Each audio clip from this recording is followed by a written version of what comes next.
Bienvenidos a la parte 3 de la clase de lumbalgia cervical y compresión radicular y vamos a empezar con la lumbalgia neurológica. La lumbalgia neurológica tiene varias causas, una de ellas es la hemorragia subaracnoidea.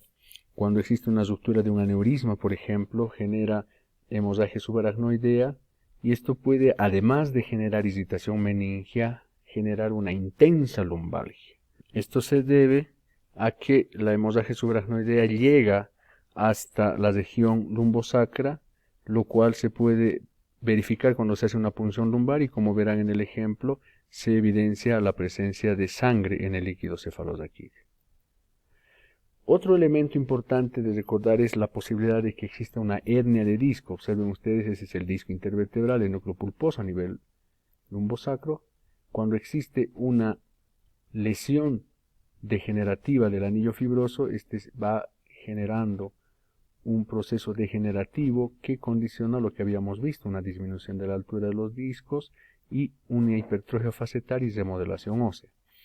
Pero también puede ir generando la salida del núcleo pulposo. Cuando se rompe el anillo fibroso, el contenido que es el núcleo pulposo sale, en este caso a nivel cervical, comprimiendo la médula y comprimiendo el nervio. Entonces, cuando hablamos de la región cervical, una hernia de disco puede condicionar un dolor que se inicia en el cuello, pero que se irradia por la compresión de la hernia de disco al nervio raquídeo hacia el hombro, el brazo y generar no solamente dolor, sino también parestesias. Cuando se produce esto a nivel lumbosacro, se compromete la raíz posterior. Vean ustedes cómo existe acá un fragmento de disco intervertebral, propiamente el núcleo pulposo, que ha salido por la ruptura del anillo fibroso, es así como se ve en la resonancia. Es un ejemplo de un paciente con una resonancia magnética normal y un paciente con una hernia de disco extruida. Este tema lo vamos a ver con más detalle en otro momento. Pero para hacer un resumen corto, esta es una lumbalgia que tiene periodos de agudización dolorosa, mejora con el reposo, empeora con el esfuerzo físico, se asocia a contractura muscular paravertebral y hay signos deficitarios de acuerdo a cada raíz. Igual vamos a hacer las maniobras de elongación que ya conocemos. La manifestación clínica va a ser diferente de acuerdo a cada raíz.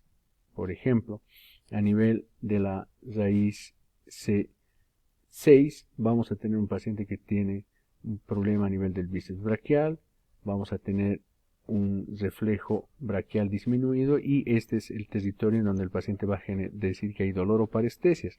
Podemos utilizar las maniobras de Spurling para generar dolor e identificar ese tipo de patología y al levantar la cabeza, al hacer una tracción, la compresión radicular disminuye y el paciente disminuye o refiere también disminución del dolor.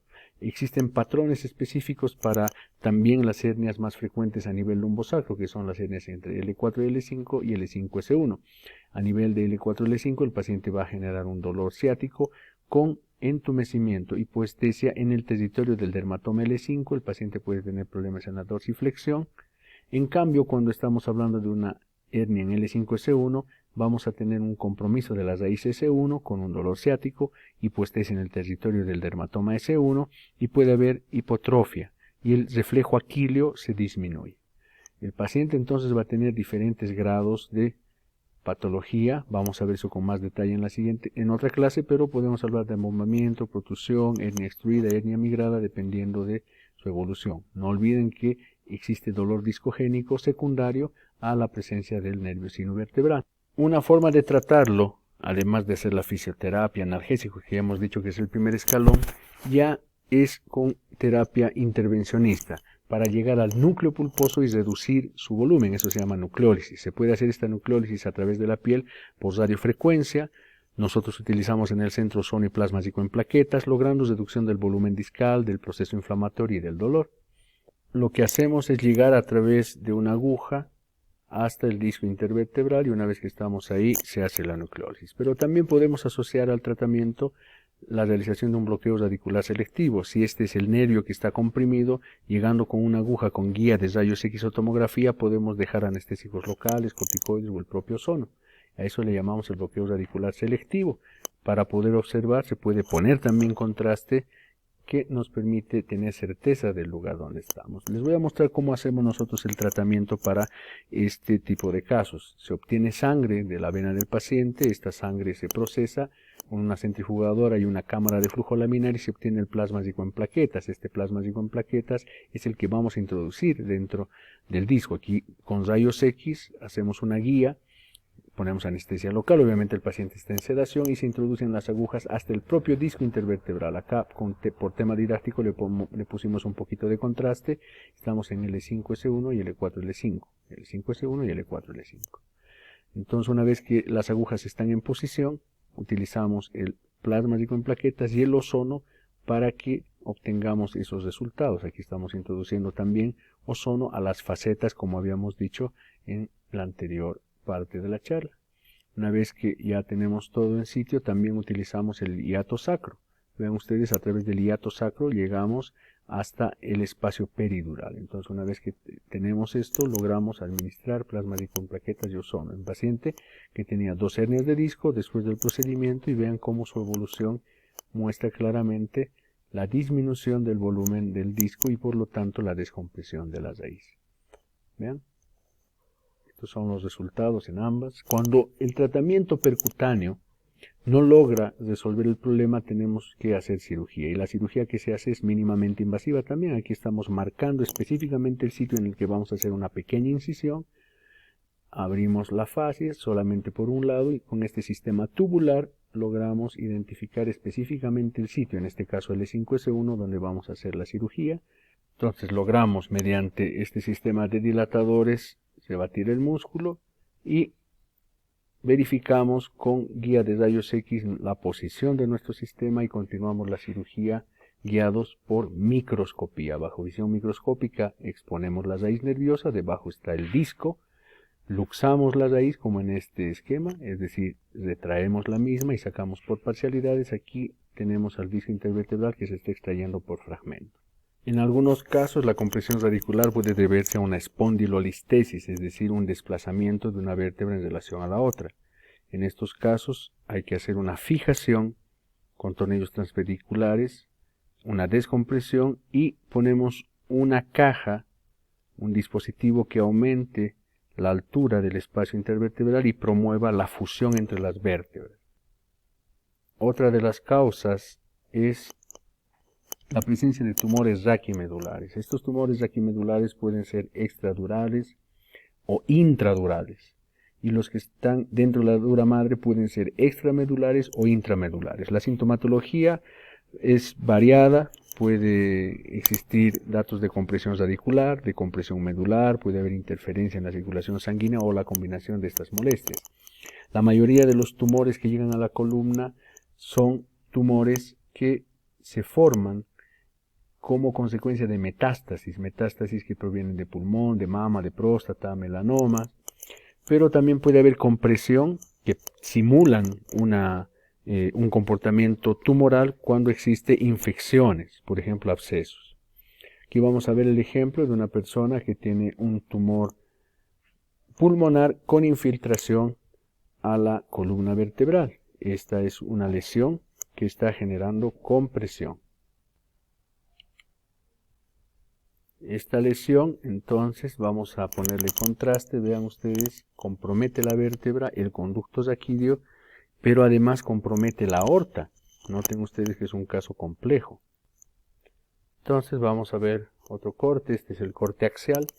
Vean ustedes cómo la lesión viene desde el pulmón, compromete a la médula, pero además compromete a la aorta. Entonces estos son casos muy complejos, fundamentalmente porque existe compromiso no solamente de la columna, sino también de la aorta. Entonces, cuando se hace este tipo de tratamientos, es importante trabajar con un equipo multidisciplinario. En este caso se hizo una toracotomía posterolateral izquierda y lobectomía más linfadenectomía por el equipo de cirugía torácica. Luego vino cardiocirugía, hizo con circulación extracorpórea el reemplazo aórtico con una prótesis de Dracon. Vean, aquí está la prótesis. Una vez que estuvo ya esto listo, ya era el tiempo neuroquirúrgico en donde se hizo la resección de la lesión tumoral y se puso este reemplazo y se fijó la columna. Este es el escáner posoperatorio. en el cual se muestra claramente que la resección de la lesión tumoral existe a nivel tanto del pulmón, de la columna, como el recambio de la parte comprometida de la aorta. Entonces son cirugías posibles, pero obviamente complejas. Otro caso de un tumor cervical en esta ocasión, que tiene compromiso de varias vértebras superiores, C2, C3, C4, y vean cómo está infiltrando hasta meterse dentro del conducto raquídeo. Entonces es un caso sumamente complejo, grande, enorme, el cual no quisiéramos tener que atender, pero es lo que toca a veces. Entonces en este caso hacemos un acceso cervical superior alto, se hace la disección hasta observar la masa tumoral.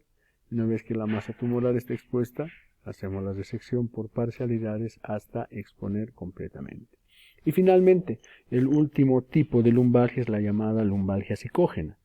Esta siempre debe considerarse después de que se ha descartado una lesión orgánica. No es la primera en la que tenemos que pensar. Nuestra obligación como profesionales es descartar una causa estructural.